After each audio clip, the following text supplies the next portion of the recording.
Okay, तो इस हफ्ते बहुत कुछ देख लिया। टोटल 4 मूवीज देखी, 2 थिएटर्स में और 2 OTT में।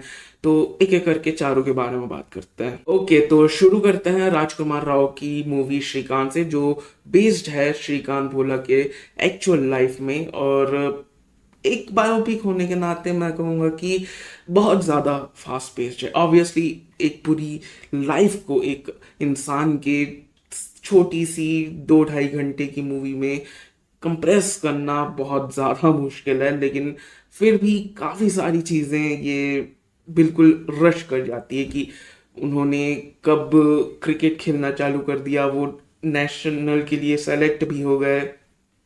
कई सारी चीज़ें वो बस रश कर देती है, लेकिन ऑल एंड ऑल मैं कहना चाहूँगा कि ये एक स्टैंडर्ड सेट कर सकती है फॉर अदर बायोपिक्स, क्योंकि यहाँ पर एक्चुअली में एक इंसान के फ्लॉ की भी बात की गई है कि वो इंसान बिल्कुल ही देवता नहीं था। हर एक चीज़ उसने जीवन में सही नहीं की, बल्कि कुछ गलतियां भी की थी, जैसा कि हर एक इंसान करता है।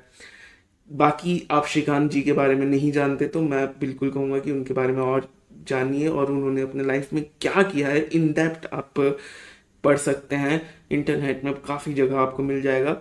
वो जन्म से ही देख नहीं सकते थे और उसके बाद भी उन्होंने बहुत कुछ अचीव किया, बल्कि उनके कारण अदर जो ब्लाइंड लोग थे उनको भी काफ़ी फायदा मिला है, चाहे वो जॉब से लेकर हो या फिर एजुकेशन के मामले में हो, क्योंकि उन्होंने एजुकेशन सिस्टम पे ही केस कर दिया था। और भी कई सारी चीज़ें हैं। तो मैं कहूँगा कि ये मूवी एक ठीक ठाक बायोपिक है, लेकिन ओवरऑल अगर आपको उनकी लाइफ के बारे में और कुछ जानना है तो बिल्कुल उनके बारे में पढ़िए और आपको इन डेप्थ नॉलेज होगा। बाकी परफॉर्मेंस की बात करूं तो राजकुमार राव खा गया, लेजिट खा गया। बाकी उनके अलावा अगर किसी की तारीफ करनी हो तो उनके पिता का जो रोल प्ले किया है जिन्होंने, भाई साहब, वो शुरुआत का सीन जब उनको पता चलता है कि उनका बेटा देख नहीं सकता, और उसके बाद जो कुछ उनका डिसीजन होता है वो सब, उन एक एक्टर को कहूँगा कि उन्होंने सब कुछ दिया है अपना। बिल्कुल वेल एग्जीक्यूटेड उनका परफॉर्मेंस था, बहुत बढ़िया। और उसके बाद मैंने देखा थिएटर में kingdom of the planet of the apps. भाई साहब बहुत लंबा नाम है। एनीवेज, ये चौथा पार्ट बोल सकते हैं जो 2011 में रिबूट हुआ था, प्लेनेट ऑफ द एप्स। जो पुरानी 80s की मूवी है, वो जो रिबूट हुई थी 2011 में, उसी का कंटिन्यूएशन है, उस ट्रियोलॉजी का कंटिन्यूएशन है, जहां पर war of planet of the apps में सीजर की मौत होती है। उसी के बाद के 300 साल की आगे की ये कहानी है, जहां पर इंसान एक्सटिंक्ट हो चुके हैं, अलग अलग ग्रुप्स में बच चुके हैं। जहां पर कुछ इंसान हैं जो अब बिल्कुल आदि मानव की तरह रह रहे हैं, वो बोल चाल भी उनकी कुछ नहीं है, वो ना बोल सकते हैं, ना लिख सकते हैं, ना पढ़ सकते हैं, कुछ भी नहीं। वो जानवरों की तरह रहते हैं, आदि मानवों की तरह रहते हैं। फिर कुछ हैं जो ऐसे ग्रुप्स हैं जो बातचीत कर सकते हैं, लेकिन उनकी अपनी अलग प्रॉब्लम है। बाकी जो मेजॉरिटी ऑफ रूल चलता है इस अर्थ पे, इस 300 साल बाद के अर्थ पे, वो है एप्स का। बिल्कुल अलग अलग ट्राइब्स में बच चुके हैं ये, और हर ट्राइब्स का अपनी एक आइडेंटिटी है, उनका एक कल्चर है जो कि काफ़ी अच्छी तरीके से दिखाया गया है। मुझे ऑल एंड ऑल ये पूरी मूवी पसंद आई। काफ़ी लोगों को ये स्लो लग सकती है, जो कि ये है भी लेजिट। ये मूवी स्लो है क्योंकि अब ये नई ट्रियोलॉजी की स्थापना कर रहे हैं। इस नई ट्रियोलॉजी में उन्होंने कैरेक्टर्स को इस्टेब्लिश कर दिया है, कैरेक्टर्स के प्रॉब्लम्स को इस्टेब्लिश कर दिया है। जो नई दुनिया हमारे सामने है 300 साल बाद की, उसमें कैसी चीज़ें कैसे ऑपरेट होती हैं, कैसे सारी चीज़ें सिस्टम से चल रही हैं, और जो सिस्टम है वो कैसे बना और काम कर रहा है, उन सारी चीज़ों को इस्टेब्लिश करने की ये ट्राई करती है, जो कि मैं कहूँगा कि काफ़ी अच्छी तरीके से इन्होंने सब कुछ इस्टेब्लिश किया है।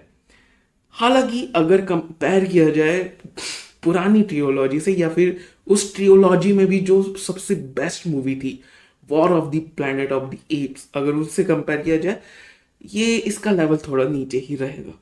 लेकिन अगेन हम ये मान सकते हैं कि ये ट्रियोलॉजी की पहली मूवी है और इसे सारी चीज़ें इस्टेब्लिश करनी थी, तो मैं कहूँगा कि ये काफ़ी अच्छी मूवी है जो तुम इंजॉय कर सकते हो। एक्शन से ज़्यादा तुम्हें ड्रामा देखने को मिलेगा, लेकिन एक्शन भरपूर है, तुम सेटिस्फाई होगे इतना गारंटीड है। बस जो सेटअप है शायद तुम उससे बोर हो सकते हो, अनलेस तुम्हें इंटरेस्ट है इस पूरे कैरेक्टर्स पे। जो लिखा गया है काफ़ी अच्छे तरीके से लिखा गया है, जो प्लॉट है, जो सारी चीज़ें इस्टेब्लिश की जा रही हैं कि ह्यूमंस फिर से अपने आप को खड़ा करने की कोशिश कर रहे हैं, अपने सिविलाइजेशन को फिर से खड़ा करने की कोशिश कर रहे हैं, उसमें धोखे वगैरह सारी चीज़ें काफ़ी अच्छी तरीके से हैं। तो मैं कहूँगा कि काफ़ी अच्छी मूवी है।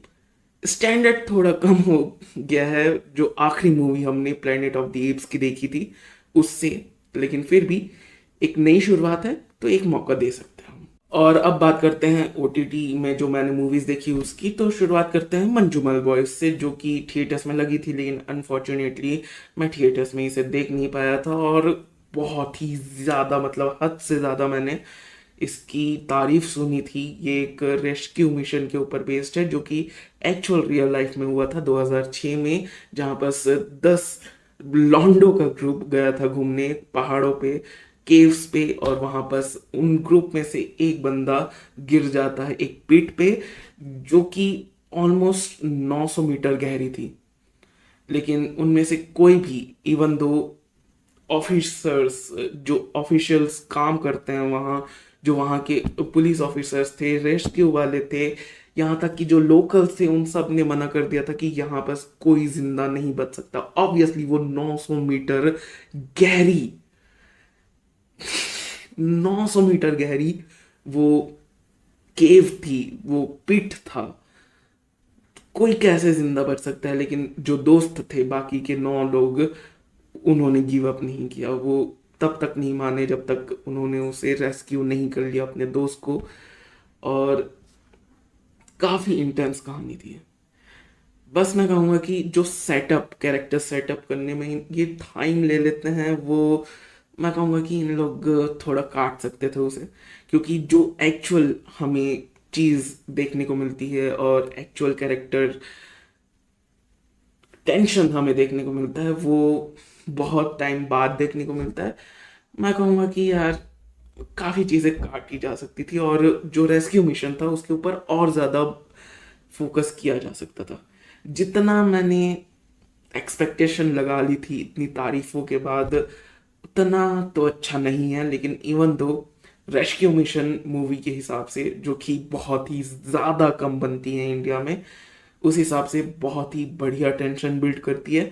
स्पेशली जो कनेक्शन दिखाया है इन सारे दोस्तों के बीच में, वो सब बहुत बढ़िया है। और कैसे ये दोस्त लड़ते हैं ऑफिशियल से, मैनेजमेंट से, अपने दोस्त को बचाने के लिए, क्योंकि लोग बस गिव अप कर चुके थे, लाइक मानने को तैयार नहीं थे कि वो बचा होगा। उसकी लाश भी मिलने की कोई चांस नहीं थी। उसके बाद भी उसके दोस्तों को बिल्कुल गिव अप करते हुए नहीं दिखाया, जो कि काफ़ी अच्छी तरीके से एग्जीक्यूट किया है। तो अगर कुछ चीज़ें, कुछ टाइम मिनट्स के सीन्स काट दिए होते तो काफ़ी अच्छी मूवी बन सकती थी, मतलब all and all perfect movie बन सकती थी। लेकिन फिर भी काफ़ी इंजॉयबल, काफ़ी इंटेंस मूवी है।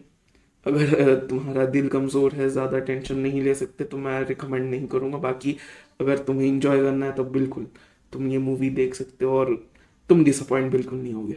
और in the last but not at all least, Aavesham, मतलब मेरा पूरा इंस्टाग्राम फीड भर चुका है इसके मीम से। वो ये पिलर वाला, मैं पागल हो चुका हूँ। मैं जब से ये मूवी रिलीज हुई है मैं इतनी तारीफ सुना हूँ, खास करके फाफा की जो एक्टिंग है उसकी इतनी तारीफ हुई है, जो फन एलिमेंट इन्होंने देने की कोशिश की, जो तारीफ करते थे कि अब मजा आ जाएगा, मजा आ जाएगा, मुझे मजा आ गया। लाइक लेजिट जितनी तारीफ इन्होंने, मैंने सुनी इनको करते हुए, ऑनलाइन डिस्कोर्स में जितनी तारीफ चल रही थी इस मूवी की, सब कम है। You are not selling it enough. इतना कमाल का ये मूवी है, मैं बता नहीं सकता, इतनी इंटरेस्टिंग इसकी कहानी है। बहुत लोग बोल रहे थे कि इसकी कहानी उतनी स्ट्रांग नहीं है, लेकिन मुझे कहानी भी बहुत ही स्ट्रांग लगी। जिस तरीके से एग्जीक्यूट किया गया वो तो कमाल तरीके से था, लेकिन फाफा यार, फात फासिल, मैं बता नहीं सकता उस बंदे को, वो क्या कमाल का एक्टर है। उसका जो रोल था एस रंगा, मजा आ जाता है, कमाल का। हर एक शुरुआत से लेकर एंड तक मैंने इंजॉय किया इस मूवी को, उसके अलावा कुछ नहीं। चाहे तुम कहानी की ले लो या परफॉर्मेंस की ले लो या फिर एक्शन ले लो, हर एक चीज चुम्मा। जाकर देखो, अमेजोन पे है, जाकर देखो, बिना किसी देरी के बस जाकर देखो, इंजॉय करो, मजे की गारंटी मैं देता हूँ। तुम हर एक सेकंड एंजॉय करोगे इस मूवी का, हर एक सेकंड एंजॉय करोगे इस मूवी का, मतलब माइंड बॉगलिंग, बस मजा आएगा। मैं सोच नहीं सकता कि थिएटर में क्या माहौल होगा। मैंने मिस कर दिया थिएटर इस एक्सपीरियंस इस मूवी का, जो कि इतना कमाल का हो सकता था। मैं क्या चूज आदमी हूँ भाई, मुझे मुझे थिएटर में देखनी है। ये इस तरीके की मूवी है कि इसे तुम थिएटर में ही देख सकते हो, क्योंकि अकेले ओटीटी में इतना मजा नहीं आएगा। जब दोस्त लोग जाके मिल के ये मूवी देखेंगे ना, उसमें जो मजा आता यार, मैंने वो एक्सपीरियंस मिस कर दिया। लेकिन फिर भी ओटीटी में आया है, अमेजोन में आया है, तुम जाकर देखो हर एक चीज। मैं कुछ स्पॉइल नहीं कर रहा, मैं कुछ भी स्पॉइल नहीं कर रहा, तुम बस जाओ और इंजॉय करो। तुम फाफा की एक्टिंग इंजॉय करो, हर एक चीज इंजॉय करो, तुम लॉन्डो की बकचोदी इंजॉय करो, हर एक चीज। मैं गारंटी लेता हूँ कि तुम्हें मजा आएगा, हर एक चीज में मजा आएगा। जो लोग बोल रहे थे कि स्टोरी उतनी स्ट्रांग नहीं है, चूती हो तुम, चूती हो तुम। बाकी ये थे मेरे ओपिनियंस, मेरे व्यूज। तुम अपने ओपिनियंस नीचे कमेंट सेक्शन में लिख सकते हो, और बाकी मिलते हैं अगले वीडियो में। तब तक के लिए बाय, सब्सक्राइब करो, क्योंकि सब्सक्राइब करना बहुत जरूरी है। Okay bye.